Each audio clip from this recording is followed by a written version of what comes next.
सच्ची कहानियों में आपका स्वागत है। जी हाँ दोस्तों, अगर आपने हमारे चैनल को सब्सक्राइब नहीं किया है तो सबसे पहले आप सब्सक्राइब कीजिए और बेल आइकॉन को जरूर दबाएं। जी हाँ दोस्तों, आज हम कहानी लेकर आए हैं आपके लिए, विगत का डर। गीता प्लेटफॉर्म पर हक्की बक्की सी खड़ी थी। उसकी घड़ी में अभी 8:35 हुए थे और 8:50 की गाड़ी कब की जा चुकी थी। स्टेशन मास्टर ने कमरे में लगी क्लॉक की बड़ी सुई 9 को छोड़कर 12 को पार करती हुई 3 बार जा खड़ी हुई थी। जैसे छोटे मिनटों का बोझ ढोने वाली वह बड़ी सुई बड़े बड़े घंटों के बोझ को ढोने वाली छोटी सुई से दूर दूर रहने में ही अपनी शान समझती हो। वह कलाई पर बंधी हुई घड़ी देख रही थी। यह इतनी लेट कैसे हो गई, वह पूछ रही थी। धर्मपुर के लिए दूसरी गाड़ी। अधेड़ स्टेशन मास्टर अपने रजिस्टर को अलमारी में रख रहा था। 12:10 की पैसेंजर है। गीता उस गाड़ी का समय जानती थी। 12:10 की पैसेंजर धर्मपुर पहुंचती है सुबह 5:55 पर। यह बात तो उसने बस ऐसे ही पूछी थी। उसने अपनी घड़ी ठीक कर ली। 9:20 हुए थे। जेतीपुरा का वह छोटा स्टेशन जंगली पोखर की तरह निशब्द हो गया था। कुछ देर पहले गाड़ी आकर चली गई थी, जैसे उस पोखर में के पास पेड़ से कोई फल टूटकर गिरा हो। गाड़ी आने में करीब 3 घंटे बाकी थे।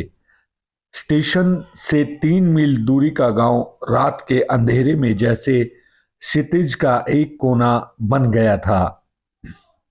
स्टेशन मास्टर अपने कमरे में ताला बंद कर अपने क्वार्टर में जाने की तैयारी कर रहा था। वो अंधेरे में गुमसुम खड़ी थी। आपको धर्मपुर जाना है? हाँ। वेटिंग रूम खुलवा देता हूं। वेटिंग रूम में एक बड़ी सी गोल मेज बीच में रखी थी। उस पर मंधिम सा जलता हुआ लैंप था। आसपास 2-3 कुर्सियां और दीवार से लगी 2 लंबी बेंचें पड़ी थी। बाहर अंधेरा खूब गहरा था। वह देख रही थी बाईं ओर कुछ दूर लैंप पोस्ट के नीचे बैठे कुछ देहाती बीड़ी का धुआं उड़ा रहे थे। उनके साथ की महिलाएं भी वहां जमीन पर लेटकर सो गई थी। वह एक लंबी आराम कुर्सी पर बैठ गई। उसकी पीठ दरवाजे की ओर थी। अटैची से उसने एक उपन्यास निकाला और उसके पन्ने पलटने लगी। तभी एक चीज उसके अंदर जल में पत्थर की तरह उतर आई। कहीं कोई पीछे से आकर वह खड़े होकर तेज सांसों से आंखें फाड़कर दरवाजे के बाहर देखने लगी। पटरियों के पास एक काला लबादा ओढ़े हुए दरख्त उसे तिल तिलस्मी उपन्यासों के पात्र जैसे लग रहे थे। उसने झांक कर बाईं ओर देखा। लैंप पोस्ट के पास बैठे धुआं उड़ाते यात्रियों की आवाज उसे बहुत अच्छी लगी। वह अंदर आकर सामने की कुर्सी पर बैठ गई।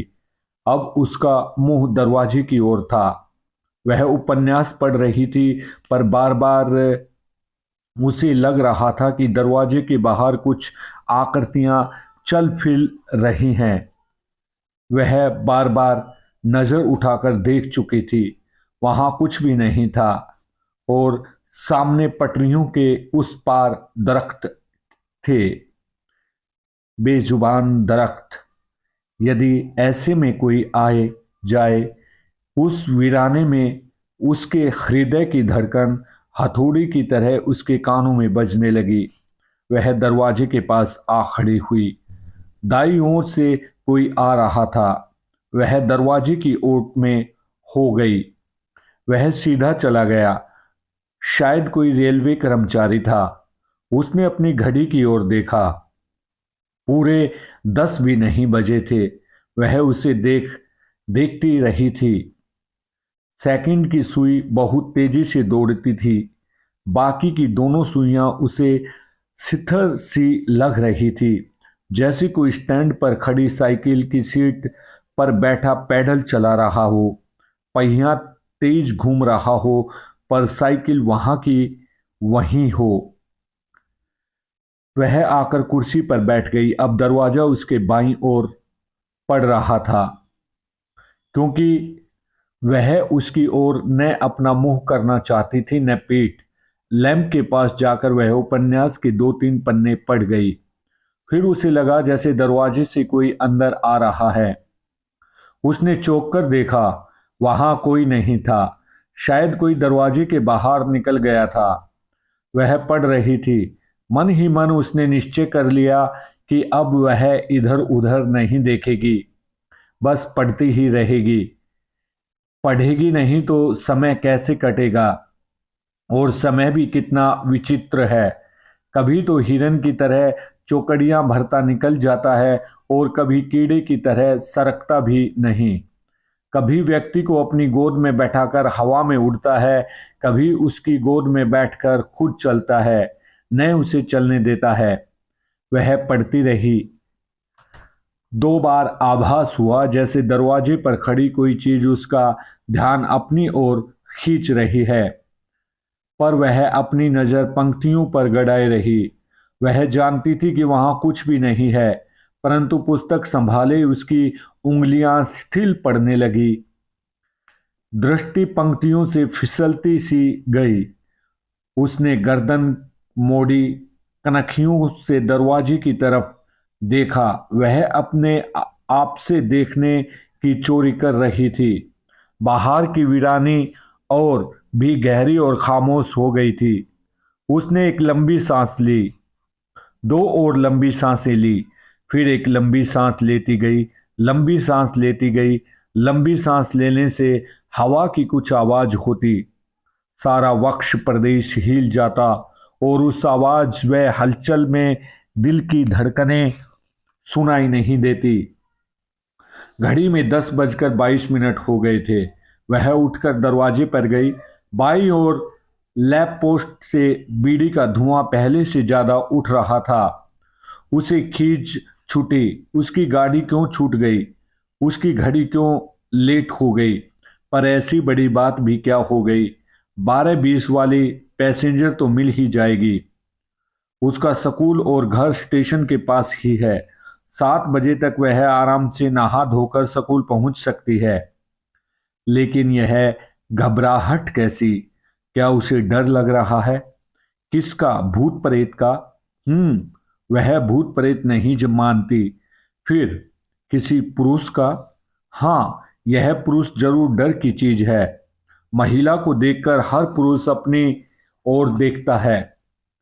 वह देखता है कि कितनी मोटी मोटी रस्सियों से उसे जकड़कर महिला को चिड़िया की तरह फुदकने के लिए आजाद छोड़ दिया गया है। पर कभी तो ये रस्सियां शिथिल हो जाती हैं और तब वह फिर बेंच पर आ बैठी। उसने अपना उपन्यास खोल लिया और पढ़ने लगी। कनखियों से वह दरवाजे की ओर देख लेती थी। उसे बार बार जमुहाई आ रही थी, कहीं एक प्याला चाय मिल जाती। पर यह स्टेशन कितना छोटा है। उसने उपन्यास पूरा कर लिया। उसका उपन्यास भी कछुआ चाल मार का है। पन्ने पढ़ जाओ, कोई खास बात ही नहीं होती। लेकिन उपन्यास का यह स्थल कुछ अधिक रोचक आ गया था। मानसिक अंतर्द्वंद में फंसा रहने वाला नायक अब नायिका की बड़ी बड़ी आंखों में भरे हुए आंसुओं से कुछ द्रवित हो गया था। दोनों बगले के पिछवाड़े खड़े आपस में कुछ बातें कर रहे थे। नायिका के पिता के आ जाने की किसी भी समय संभावना थी और यदि वह आ जाए तो कोई आ गया। उसने फिर सिर उठाकर देखा। सामने एक आदमी खड़ा था। उसे लगा उसके दिल पर कोई बड़ी सी बोझिल चीज झट से आ गिरी है। वह हड़बड़ाकर खड़ी हो गई। पुस्तक उंगलियों से छूटकर जमीन पर आ गिरी। मेज पर रखा लैंप डगमगा गया। उसे लगा कि उंगलियों का खून किसी ने निचोड़ लिया है। उस आदमी के दोनों कंधों पर थैले लटक रहे थे। उसके बाएं हाथ में एक छोटा सा बिस्तरा था और दाहिने हाथ में एक सूटकेस। उसका कद ठिगना था। सिर पर आगे के बाल झड़े हुए और पीछे से कुछ लंबे थे। पुराने फ्रेम और मोटे शीशे के चश्मे के पीछे से झांकती हुई आंखें, बड़ी बड़ी बिखरी मूछों से ढके होठ जिन पर विचित्र सी थिरकन हो रही थी। क्यों डर गई? हाँ हाँ, अपने सामान से लदा लदाया वह हंस रहा था। लैंप में मध्यम प्रकाश से उसे वह हंसी शमशान में चमकने वाली आग की तरह लगी। बैठ जाओ ना। हाँ हाँ, वह फिर हंसा और मुड़कर दूसरी ओर वाली बेंच के पास जाकर अपना सामान रखने लगा। उसने धीरे से अपना उपन्यास उठाया और कुर्सी पर इस तरह डरते डरते बैठ गई जैसे वह कोई दंडाधिकारी हो।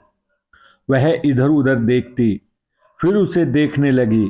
वह अपना सामान संभाल रहा था और कुछ गुनगुना रहा था। फिर वह बेंच पर बैठ गया और चमकती आंखों से उसे देखने लगा। कहाँ जाओगी तुम? वह कसम कसाई बोली। धर्मपुर। धर्मपुर? मैं भी वहां उतरूंगा। सुना है शिवजी का बड़ा पुराना मंदिर है वहां। हाँ, तुम वहां क्या करती हो? स्कूल में पढ़ाती हूँ। अच्छा, मास्टरनी हो? हाँ हाँ हाँ। इस जेठपुरा में तुम्हारा कौन है? मेरी माँ है, कहकर उस मंदिम रोशनी में जब उसने उसकी तरफ देखा तो वह कांप उठी। वही मुस्कुराहट उसके होठों और आंखों से झर रही थी। वह आदमी उठा और दरवाजे की ओर चला। वह उसे सहमी सी देखती रही। वह दरवाजे के बाहर चला गया। वह पढ़ रही थी, पर बार बार उसका ध्यान उस आदमी की ओर जा रहा था। फिर जैसे वह उसके पास आने की प्रतीक्षा कर रही हो, वह नजर उठाकर दरवाजे की ओर देख रही थी। उसे लग रहा था कि उस आदमी को बाहर गए बहुत समय हो गया है। थोड़ी देर में वह लौट आया। उसने पुस्तक पर झुकी नजरों से उसके आगमन को देखा। लग रहा था जैसे कोई चल रहा हो। सुनो, उसे चौंक कर देखा। वह अपनी बेंच पर बैठा मुस्कुरा रहा था।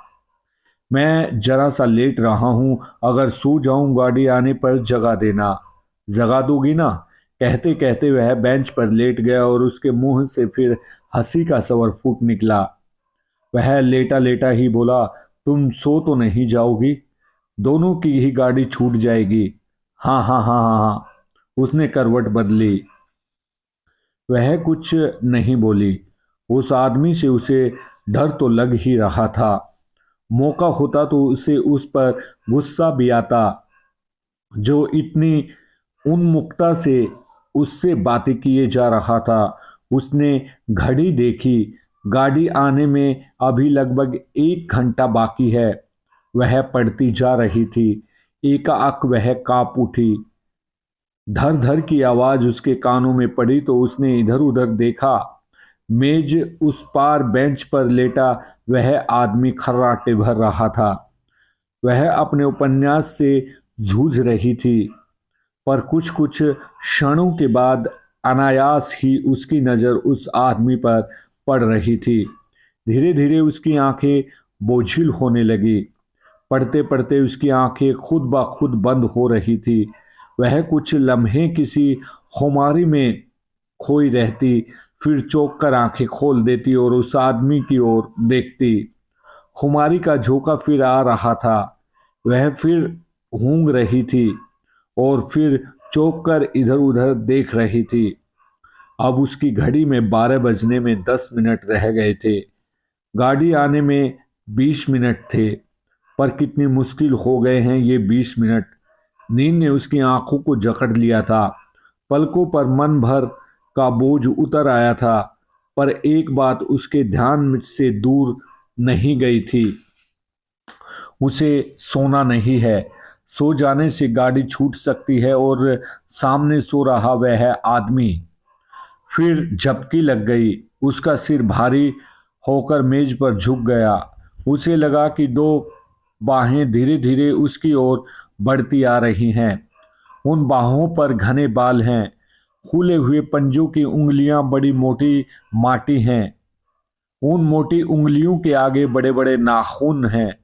उसे लगा कि वे बाहें उसके बहुत पास आ गई हैं, बिल्कुल उसके पास। क्या है? वह चीख उठी थी। वह अपने आप सिकुड़ गई। वह आदमी बिल्कुल उसकी कुर्सी के पास खड़ा हंस रहा था। मैंने कहा था तुम खुद ही सो जाओगी। हाँ, चलो उठो, घंटी बज गई है, बस गाड़ी आने वाली है। वह उसे फटी फटी आंखों में देख रही थी। वह आदमी झरने की तरह हंसी बिखेरता अपना सामान उठाने में लग गया था। उसने उठकर अपनी साड़ी ठीक की, अटैची खोलकर पुस्तक उसमें रखी। उसका अंग अंग पत्तों की तरह कांप रहा था। पैसेंजर गाड़ी का इंजन फक फक करता हुआ उसके छोटे से स्टेशन पर आ खड़ा हुआ। जंगली पोखर में फिर हलचल आ गई। चलो चलो, वह आदमी उसे बुला रहा था और आगे आगे चला जा रहा था, जैसे उसी के साथ हो। उसके पीछे बोराई सी चली जा रही थी। डिब्बे में दोनों ने आमने सामने में जगह ले ली। उस आदमी ने सीट पर बिस्तर बिछा लिया। अच्छा मास्टर जी, अच्छा मास्टरनी, मैं तो अब सोता हूँ। धर्मपुर पर मुझे जरूर जगा देना। हाँ, नहीं तो गाड़ी कहीं की कहीं चली जाएगी, समझी? उसने चश्मा उतारकर केस में रख लिया और आंखें बंद करके सीधा लेट गया। वह उस पर सोए हुए आदमी को देख रही थी। उसकी घनी मूंछों के अंदर से झांकते हुए होठों पर एक बड़ी लुभावनी मुस्कुराहट फैली हुई थी। वह भी मुस्कुरा दी।